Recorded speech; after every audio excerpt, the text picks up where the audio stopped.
Welcome everybody to the Crystal Basketball Podcast. Today I'm your host Rashad Landers. I'm here joined by Ethan Fuller, and today we're talking about four more top recruits. Usually, you guys know we have a series going on. Today's recruits are J.D. Davidson, A.J. Griffen, Peyton Watson, and Kendall Brown. And how are you doing today, Ethan? I'm pretty good. I'm really excited about this group. We've been talking about these guys for a long time. There are a couple players who I watched for the first time and they blew me away. One in particular, I think I'd have as a, not to kind of tease it, but I think I'd have him as a top, maybe top three in this class. So there like there's some guys I really like in this group, so I'm excited. Top three. I'm interested to see because if you look at the list that we have today, guys, none of these guys are like even close to the top three besides AJ Griffin, which I probably think he's going to talk about. But we're going to go ahead and jump right into it. We're going to start off with JD Davidson today, guys. 6'2" point guard who's actually cutting his list down and he's committing today. So be on the lookout for that. But we're going to start off with Ethan. Ethan's JD Davidson breakdown. Yeah, so my initial thoughts from JD Davison, actually, the first time I took a look at him was on accident when I was watching the Atlanta Celtics. On our last episode, I was looking at Jabari Smith, and this other guard, a lot of hair, is just flying around the court and kind of making crazy moves, able to get to the basket at will. And he popped it up to me. Turns out it was JD Davison. Sorry. He is a electric high flyer, really kind of the premier what you think of as a mixtape highlight guard. He can get to the rim at will. Fantastic knifing through traffic, can break down anyone off the dribble, a great burst, just elite finishing at the rim, can dunk on anyone, lethal in transition because he's just so fast.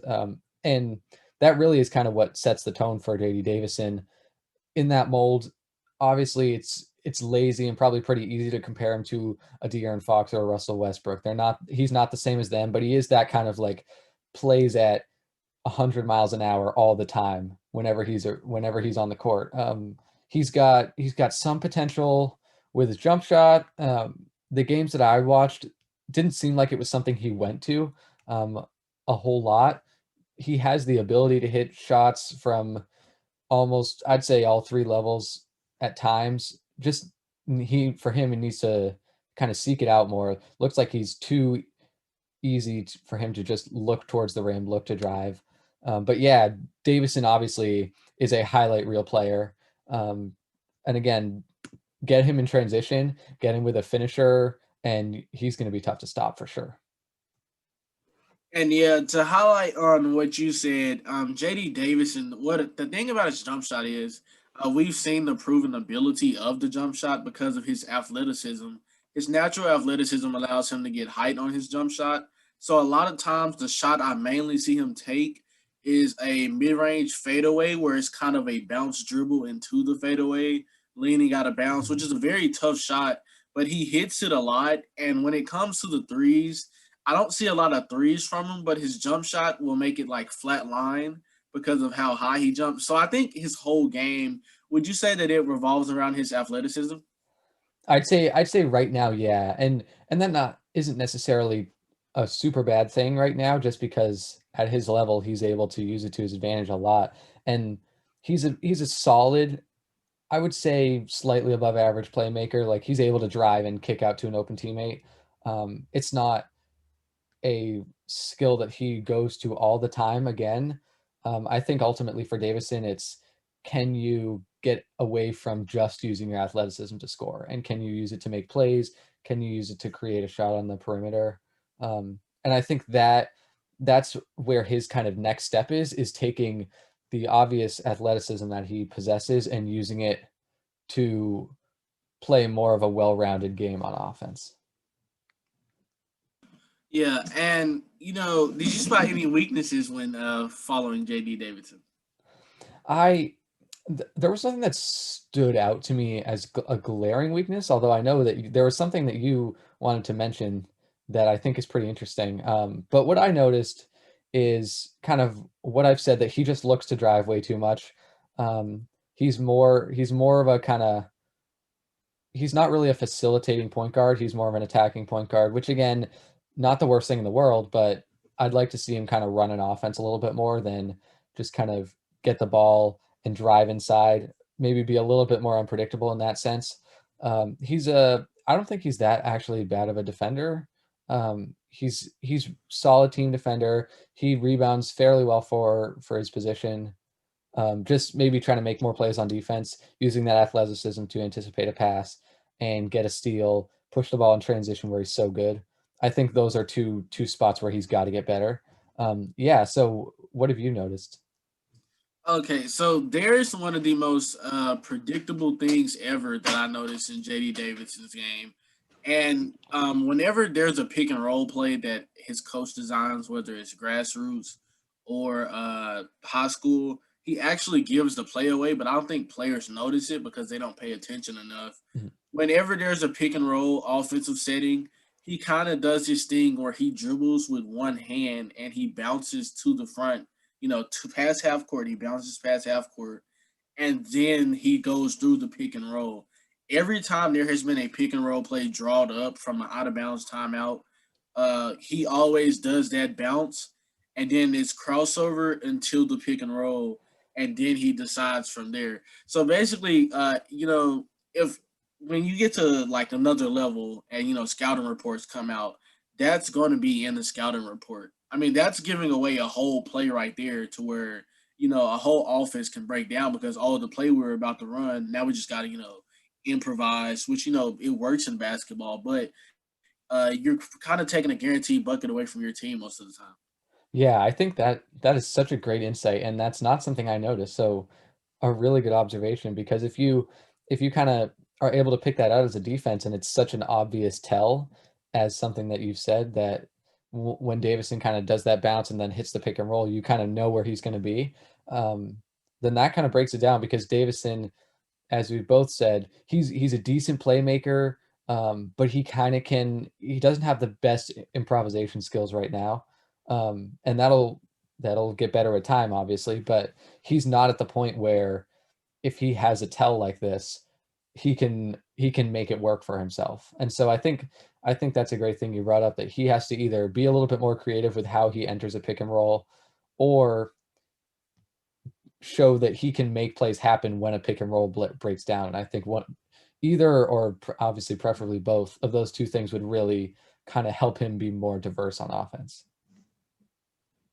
Yeah, and would you say that he is maybe the most athletic player in the class, or? Oh, I thought about this, and this is really, I mean, I think he's top three at least. As you look at this ranking, Jaden Hardy's definitely up there.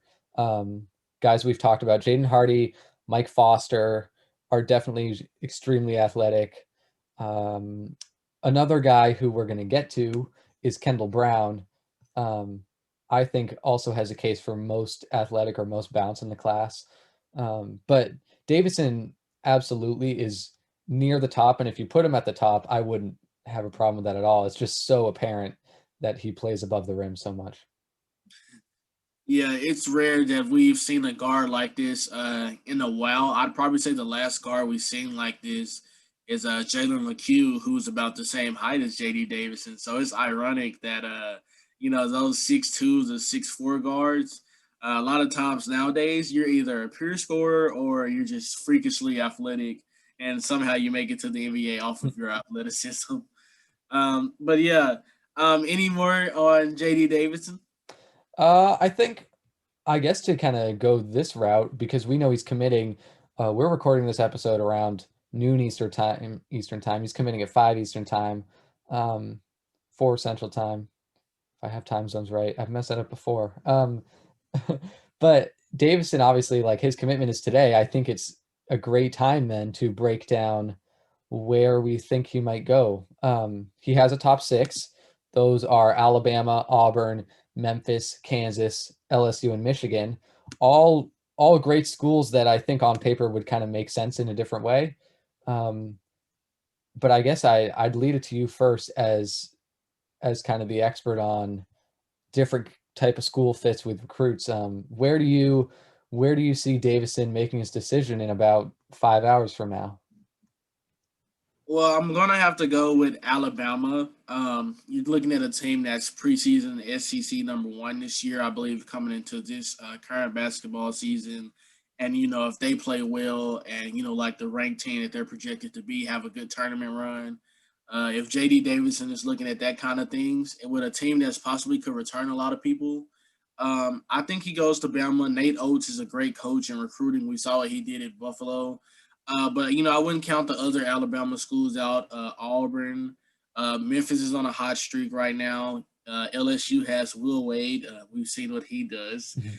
and Kansas. I don't think he's a Kansas guard. Kansas guards are more like a mature type game. You look at Devon Dotson, very mature type game. O'Shea Abaji, these are mature guards.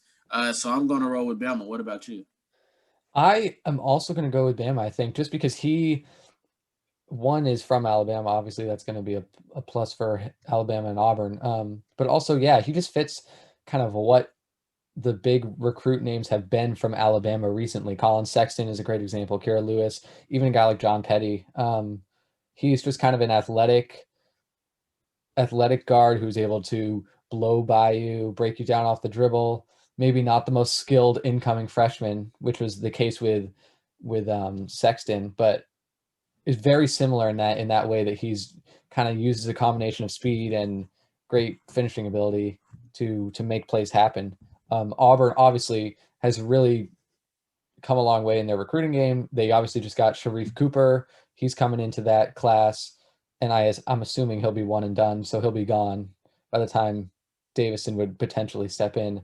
But yeah, I think I agree with you. Alabama and Auburn are the two leading candidates just because of the home state ties and the obvious fits at both schools. Yeah. So yeah, that was JD Davidson, guys. I know he's an internet sensation, so a lot of you probably already know who he is. But this is the breakdown that a lot of people don't cover. And we cover things that a lot of people are scared to go into when talking about their favorite player in an argument or a debate. But yeah, so our next guy is actually already chosen his school, Duke commit, 6'6" small forward AJ Griffin, who's honestly one of my favorite players in this class. But I think Ethan knows way more about him actually than me. So I'm gonna let Ethan start this one off again. I mean, man, you found me out in the opening. Yeah, extreme, I'm an extreme AJ Griffin fan. Um, he just brings there, like you watch him play, and I don't say this too much. I don't think there is a single like red flag, f glaring flaw in his game. I think he is at least average to above average at just about everything that he does. He's 6'7", wingspan is long, potentially 7 feet. I've heard 7 feet. Again, those get exaggerated at the high school level, but it's long.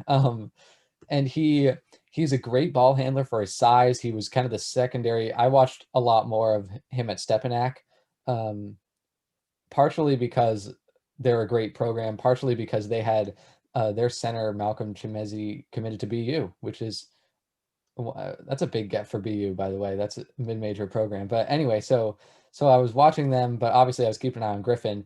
He was the secondary playmaker for that team. Like he was kind of the secondary ball handler, um, and he did a great job. He was a good passer, great ball handler. He has a pull-up game. He can hit shots from all three levels with pretty solid consistency. Pretty quick shot. It looks pretty good. Um, Powerful player.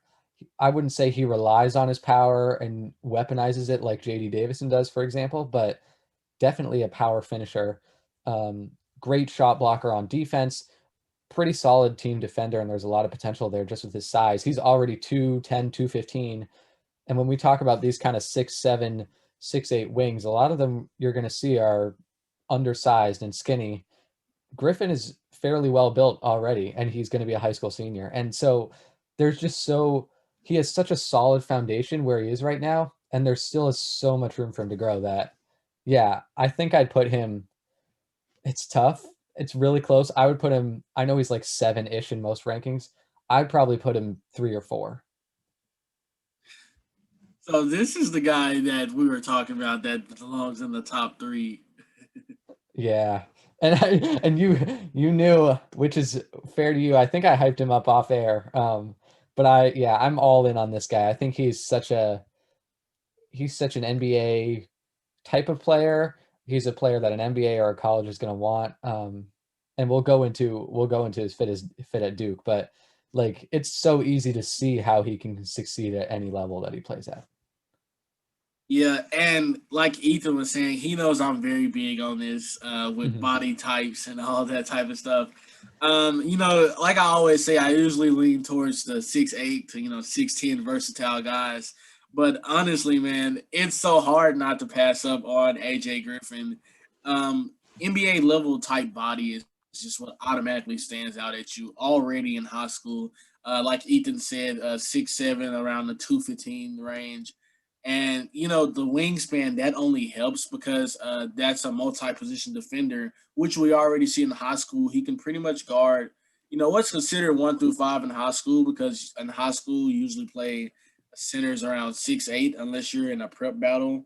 Then you get to the 7-footers and 6'10" guys like that.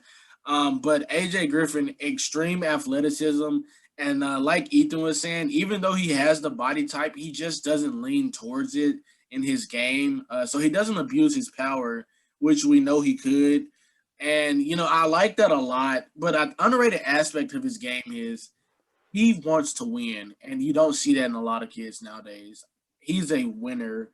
And, how do I, get that prediction? Because he literally was grabbing offensive rebounds in his highlight tapes. How many big companies put offensive rebounds in the highlight tapes? You don't see offensive rebounds, power dribbles, shoulder in the chest, and then a layup in mixtapes and stuff like this. So that's how I knew that, even though they don't want to say it or they usually don't break down into it, places like Ball is Life, they are seeing the body type and, the strength that he has, which honestly, automatic McDonald's All American, automatic all those events. Could he be in the top three? I think he could be in the top three because of his body alone. And I think a lot of analysts they forget that body types are what a lot of NBA scouts look at. So there's things that about AJ Griffin that he literally cannot touch the court, but his physical attributes could put him in the NBA game right now. Yeah, I completely agree with that. And he's playing 6'7", but combination of his body type, his ball handling, doesn't have the greatest. I guess that would be a one knock on him. Is he's not, I wouldn't call him explosive, but he is, as you've said and as I've said, he's powerful. He's going to be a mismatch at the two. He's probably a 2 or a 3 when he gets to the NBA. He's going to be a mismatch at both positions because of his craftiness at the 3 spot and his power at the shooting guard. And couple that with his shot making, which is already pretty good and probably is going to get a lot better. There's so much to like, and he can be a number 1 scoring option. He could be a second scorer and a playmaker.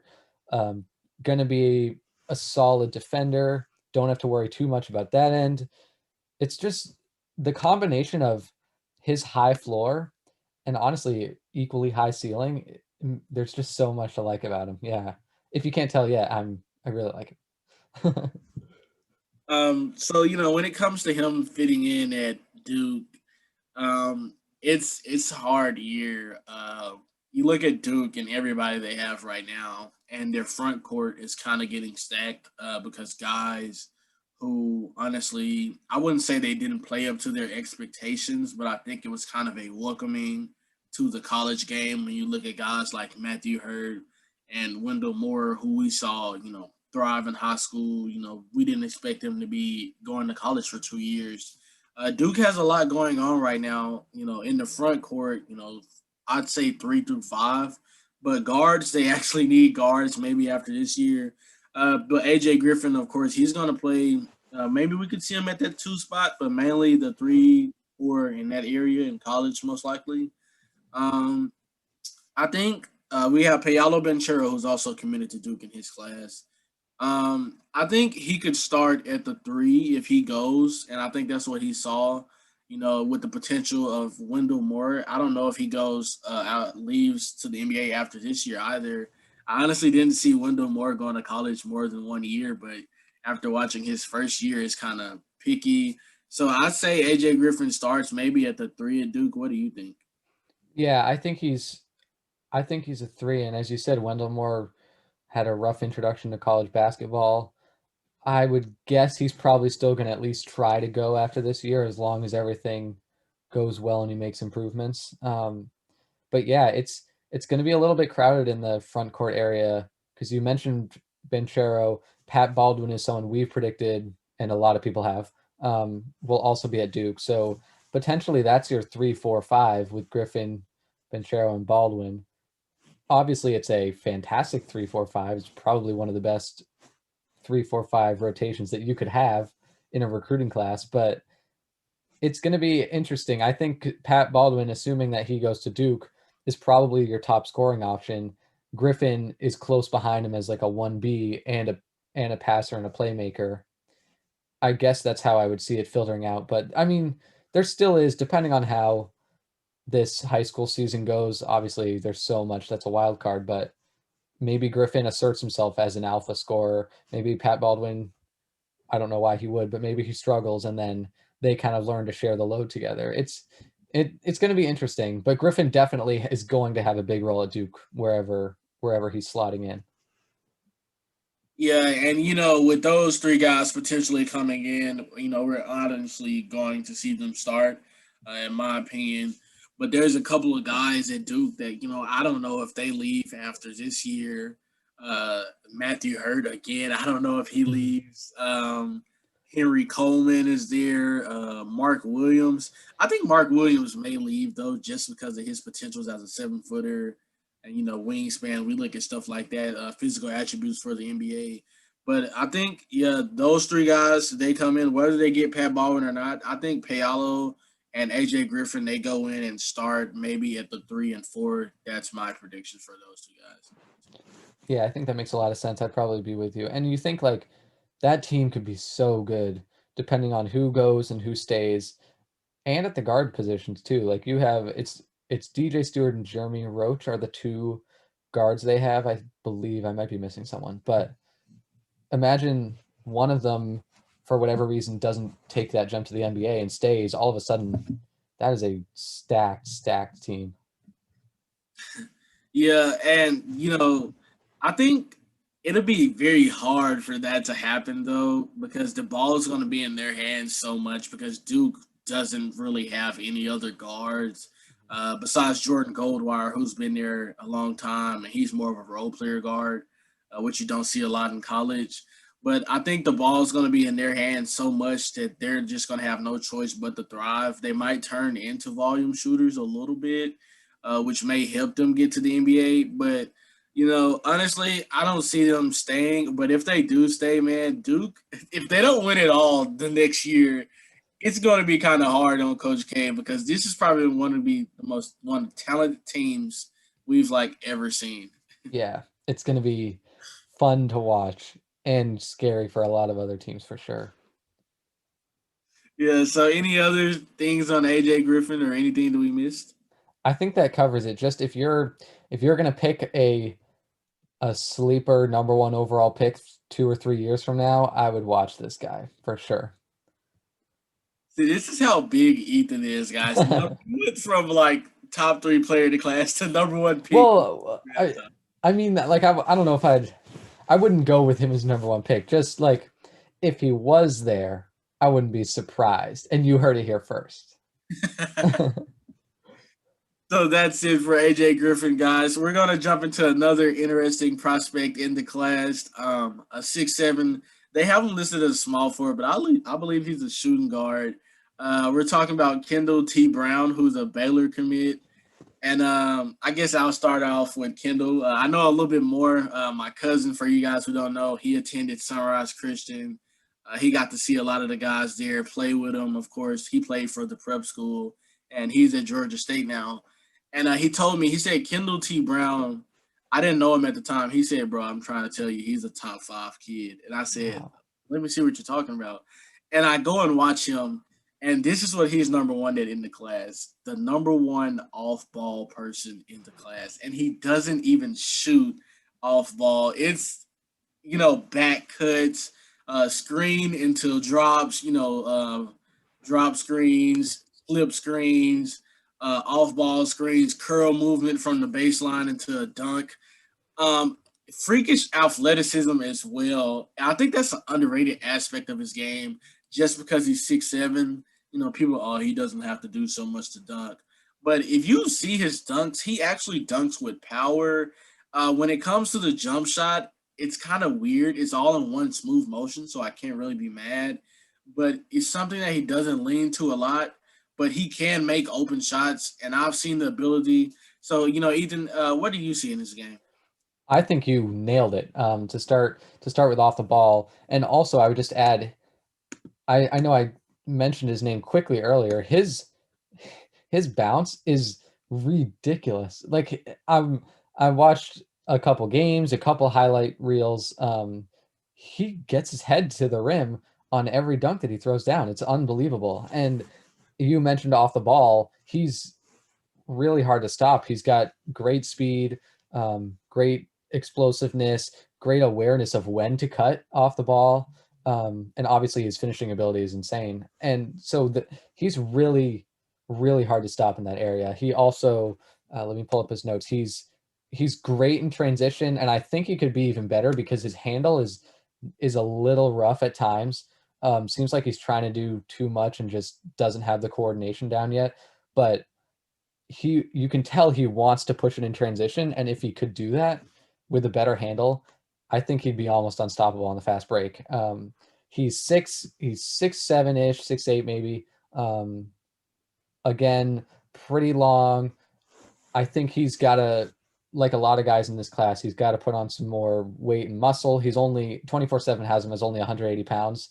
He looks a little bit stronger than that, but he's got to, especially with his bounce. If he got to say 210 even, or even 200, he would just be really tough to stop with that combination of physicality and bounce.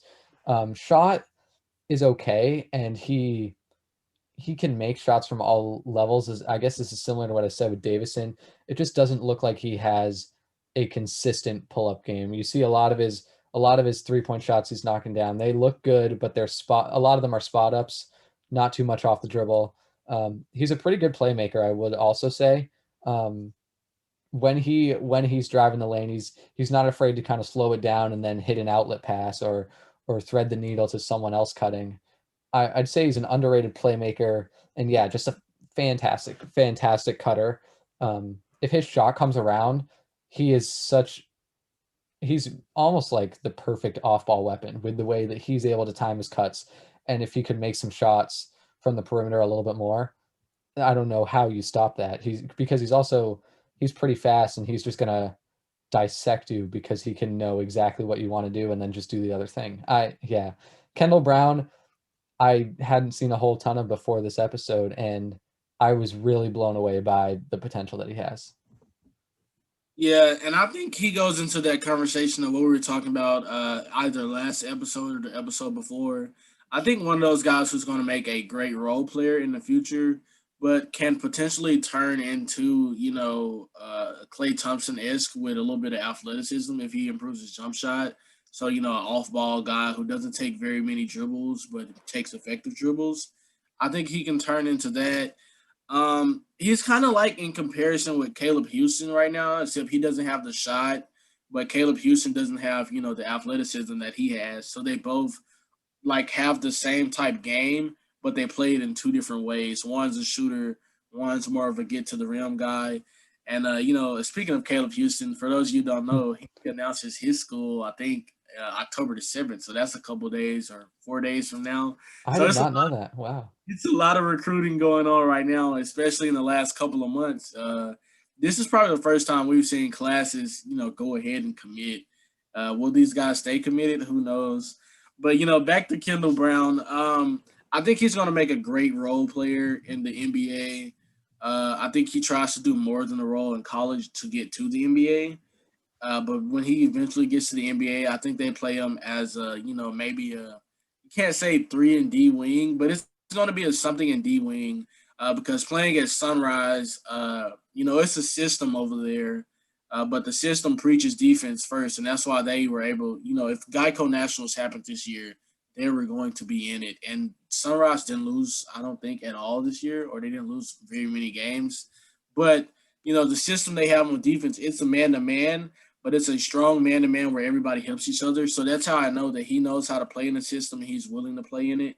That's where I'm getting this role player predicament from. Yeah, I think that makes a lot of sense just because he probably is not going to be an on-ball scorer at most levels. He's just going to be a weapon off the ball, and you can tell he has a high IQ. He's going to thrive in a system that one lets him do a lot of cutting and also doesn't place too much pressure on him to create his own shot. So yeah, I think a role player type like that. I don't know if I would even have a really great player comp for him, but you don't really need it. He's going to be a weapon as long as if you put him next to a ball dominant playmaking point guard, or kind of a leading wing that is an alpha scorer that can also make some plays. He's going to be really useful for them as like a weapon. Yeah, because what we saw this year was, at Sunrise, he was the highest recruited guy. But like you said, they had a ball dominant great point guard in Jaden Stone, who a lot of people don't know about. He And is I good. didn't know about him until last year. He came to Arkansas actually to play in our biggest tournament, Real Deal in the Rock. And he drops 30 on our only EYBL team. And I was like, who is this guy? And they say Jaden Stone. I look him up, and he's a top 50 guy in ESPN, who a lot of people don't know about. He took a different route. I think he's committed to Grand Canyon or something like that. When he had, Auburn, Florida State, all those schools. So interesting to see where he goes there. But this year, Kennedy Chandler is at Sunrise Christian, another great point guard who is actually going to complement Kendall Brown more, in my opinion. Do you think he thrives even more this year with playing with a guard like Kennedy Chandler? Yeah, I think Chandler is kind of a great. I think they're going to both complement each other really well. I think that you bring Chandler, who's able to break down a defense with his speed, with his athleticism, with his great ball handling skills, and that's going to open up a lot for Kendall Brown. And at the same time, Kendall Brown being the cutter, finisher, hopefully an improved shooter, is going to really help Kennedy Chandler develop his playmaking, which I think he can continue to develop. And so, yeah, I think you couldn't ask for a better weapon for Kennedy Chandler to have than Brown. And for Brown, that's the type of guy who's going to get you more easy feeds so that you can keep getting kind of easy buckets and using your bounce. Yeah, and a huge shout out to Scott Drew at Baylor. We've seen him on a recruiting tear lately, and we've seen Baylor on a playing tear lately as well. Multiple number one, at times this year. In the past years, they're always somewhere in the top 15, top 10 range. Uh, you know, Kendall Brown, Langston Love, all these guys. Baylor is there. Baylor may be considered, as one of the blue bloods right now. They're not one of the typical bloods, but they are right now. And with Scott Drew, how do you think Scott Drew, how did he even get Kendall Brown? Man, I don't know because Baylor's always kind of surprised me as a program. You don't really think of them as a powerhouse basketball school usually, but they've really, as you said, they've snuck up and just been a consistently great program. And I think that probably is what the pitch was to Brown is, hey, you're going to be put in a winning environment with a system that has been proven to succeed at the college level. And one, you're going to get plenty of opportunities because we are not kind of trying to funnel in recruits to get them ready for the NBA and try and divvy out scoring responsibilities and make sure everyone has equal time. So we can get you kind of opportunities as a finisher within our system because we run something that is so rock solid and proven to win games. And so I think that must have been some of the pitch. I think maybe also just the fact that he can kind of create a name because Baylor doesn't bring in, to my knowledge, a whole ton of five-star recruits. Like it's pretty rare. And so I think for him to kind of make his own name at Baylor in that sense is also probably something that they pitched that way too. And again, that's a program that will get him ready for the NBA too. It's not like Baylor is a program where you get stuck there for 4 years and you become a great college player and never make the league. Like you're still going to be successful and be projectable at Baylor. So I think it's a good fit. Yeah, and you hit it right on. I don't even have to say anything else. But yeah, so that was Kendall Brown for you guys. One of the best players, off ball players, if not the best in the class. So next, our last guy is one whose rankings are all over the place. The websites are so crazy nowadays. Peyton Watson. So we're going to the West Coast with this guy. He's a California guy. I didn't know a lot about him, and I know Ethan probably is going to go in deeper than me. But I'm going to tell you guys what I know as well. But I think Ethan is best to start off with Peyton Watson. Yeah, I can lead it off. Watson kind of confused me, honestly. He's a really interesting player because he again at 6'7" ish. He's very powerful. He's only 190, but he plays with strength, which I think is pretty impressive. He lowers his shoulder, able to kind of create space and finish at the rim. He's a good rebounder, solid playmaker out of drives. Like he again he attacks the basket, but it's not like he's getting tunnel vision and only looking to finish at the rim. He's another wing with pretty good bounce. I wouldn't put him on Kendall Brown's level, but definitely can finish strong. Another long wing, 6'7", wingspan looks probably at least 6'10", 6'11". And you see that with a lot of guys in this class. That's just what modern rankings makers are really realizing is what colleges and the NBA values are these long wings. And so it's good that they're finally on that train. He's a good shot blocker too. I wouldn't call him an elite defender, but the shot blocking plus his size and speed makes for a quality defender or at least quality defensive potential. Weaknesses for me, his jumper's a little weird. His elbows kind of, I know for podcasting people, you're not going to see this, but it's not really like your 90-degree elbow jumper. He's more, I wouldn't put him on like LaMelo territory, but he sets up and his elbows are kind of almost in a triangle, which works in cases, but it's a little weird. Doesn't get a lot of jump on his jump shot, doesn't use his legs too much.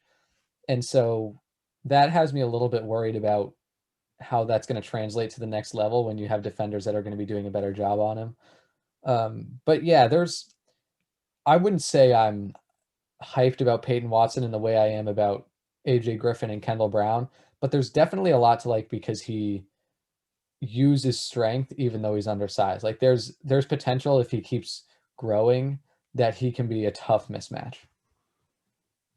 Yeah, and outside of the 6'8" to 6'10" guys, that I like long, smooth guards, and he's very smooth to watch. He has one of the deadliest hesitations, who we haven't seen in a long time since Antonio Blakely in high school or Ronaldo Segu. He's one of the guys that's bringing the hesitation back in his game. I think it's one of his best moves on offense to honestly blow by a defender because he's not very quick. When you were talking about the jump shot, I think that's why he doesn't shoot a lot of threes because of his mechanics. The only time he seems to be comfortable in shooting is like just like JD Davidson for some reason. The bounce move into the fading away towards the baseline, that pull up jumper right there is what we've seen a lot of now from recruits.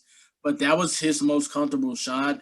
And you talked about the shot blocking, which is like kind of always stood out to me. How long he is and stuff. But I think that honestly, watching his shot blocking, pointing out one of his weaknesses, which is lateral quickness and on ball defense. Mm-hmm. He was able to recover because him being long and him being 6'7". But a lot of times, if you look at those clips where he was getting those come from behind blocks or reach over blocks, it's because he got blew by. And I think that's something that he needs to work on. Honestly, a lot of high school players, their lateral quickness is not going to be very good yet because they haven't known to focus on it until you get to the next level and then the highest level. So I think if he improves on his lateral quickness, then he can become what the NBA will probably turn him into, a versatile defender with a little bit of scoring ability. And, I think he'll be great then. So this is another guy where, in high school, he's going to be a ball player, on ball player. But I think as we progress to the next level, maybe not at UCLA, they may play him on ball there. But in the NBA, I think this is another guy that maybe turns into a role player. Yeah, I think I agree with you. And actually, I want to toss out this player comparison because you're an Indiana guy. And so I was on YouTube looking at games, looking at other guys' breakdowns, and one of the people they had is I wish I could. I'm sorry out there, I don't remember your name, but you had a great breakdown video of Peyton Watson, and the player comp was Troy Williams. Um, and I know he played at Indiana. I I don't know what your thoughts are on Troy Williams. Do you see something similar in Peyton Watson? Um, that's kind of if for those of my Indiana fans out there, Troy Williams was a love-hate relationship because of how fast he played, and plays way faster than Peyton Watson, way more out of control. Um, is that a good comparison? Body wise, it is, and maybe finishing ability, but I think Peyton Watson actually has a better jump shot than Troy Williams. But that's actually a decent comparison. But Troy Williams was like so crazy and out of control and Watson is like so smooth that that's kind of like what contrasts each other. Okay. Yeah, I think that makes sense. And I remember watching, I didn't watch too much of Williams at Indiana, but I remember watching him when he got to the league, and there it was iffy on what he'd be able to do on offense, and then at times defense was okay, but there were also some lapses, and yeah, it was kind of a he was a strange guy to watch too. And so I guess kind of to finish this up, he, as you said, he's going to UCLA. That to me seems like an interesting get for UCLA. Obviously, I mean, as far as the pitch, he's a local guy. Obviously, UCLA is a great school. It makes sense. But to me personally, he doesn't seem like the type of player they usually go after. It's usually like your playmaking guards, and then kind of your like raw bigs that you go for. I don't think, and correct me if I'm wrong, I don't know how much success they've had getting these kind of combo guard wing-ish type of players that Peyton Watson is. Yeah, I think the last time that they had a player like Peyton Watson, who I think is a great comparison, I think it's Isaiah Hamilton. Another guy, he was like in the 6'5", 6'6" range. He played when Lonzo was there. I think he was a senior or junior when Lonzo was there. He's the last guy that I've seen with Peyton Watson type game, except his shot was there. We don't see this a lot, like you said. These type of players with UCLA, it's really like the raw bigs and you playmaking guards. Tiger Campbell is there right now. Mhm. They have a lot of guards right now. This is what surprised me. And then in his class, Will McClendon, who I know you got to saw a lot. Yep, Uh, I'm a fan of his. yeah, he's in his class. Will another guard. I think Peyton Watson automatically starts. When he goes to UCLA, of course. Mhm. But I think we're seeing this with the recent UCLA new coaching staffs. Another guy around Peyton Watson's height. I don't know if you know this guy, but Chris Wilkes. Yeah, Yeah, and mhm. he's kind of another comparison that I can see. So, is this a new trend? Do you think for UCLA going after these type of guys? Yeah, maybe, and maybe it's just because Watson's the most high profile of these guys. It sounds like from what you've said, they've always kind of looked at players like him, but maybe he's just the biggest name they've been able to land. But I think that's interesting because I mean, they've had so much success. Yes, they've gotten bigs, but I mean, they've had so much success getting good point guards and getting good playmaking guards. So I think being able to build getting these kind of player types like Watson on top of that would be just really big to show, hey, we can recruit into our system at all positions. And we're not just point guard you, although I know obviously that's not their moniker, that's Kentucky's, but we're not a point guard centered school. We can kind of fit you into our system no matter your position if you fit kind of the player type mold. So I think it's going to be an underrated good get as far as what they're able to recruit for down the road too. Yeah, and like you were saying, UCLA, they may, I don't know, point guard you. They recruit a lot of good point guards, man. I can't even be mad at it, honestly. Uh, yeah, Kentucky is really everything you. If you go to Kentucky, you're Yeah, most likely going one and done. Um, but yeah, anything else on Peyton Watson or anything that we missed? I think that kind of covers it. He's an interesting player, but I think he's one of the guys where I really hope that he makes a lot of leaps in his progression senior year. I think he has a lot more to prove than maybe some of the other guys. Yeah. So if we had to rank these four guys right here, just these four guys alone, what order would you put them in? Okay, Griffin is leaps and bounds number one, just because he's so awesome. Number two, I think I'd actually go Kendall Brown. It's close between him and Davison. I think I'd go. I think I'd go Brown just because of him being more versatile than Davison is right now. Although Davison in his own right has a lot of different strengths, but I'd probably go Brown, Davison, Watson at four, just because Watson there's a little bit more I need to see as far as him being able to produce. Yeah, and honestly, my list is exactly the same as yours. I like JD Davison a lot, but I think Kendall Brown has the more complete game right now. And that what I broke down that weakness about JD Davison, that's really been like a huge, setback for me to him because I pay attention to that a lot, man. I don't see how people has not seen that, but it kind of just turned me away from JD Davison a lot. Don't get me wrong, he's a great player, Mhm. not knocking on his game, but that right there, that was like that's one of the most weirdest things I've ever seen. Yeah. But yeah, so today, guys, we covered AJ Griffin, Kendall Brown, JD Davidson, and Peyton Watson. You guys can check out all those guys. They're huge on social medias, which is what high school players are now. Oh yeah. We're in a new era. You guys can also check out our social medias. We have many of them across the platform. We have Instagram, Twitter, YouTube. We even have a TikTok. Who's doesn't decide if they want to get banned or not, but it's a great app. But yeah, so we appreciate you guys for checking out this episode. If you did make it this far, and we appreciate all the support. Check out our social media handles. It's been Rashad Landers, and that's Ethan Fuller. And you guys have a great day.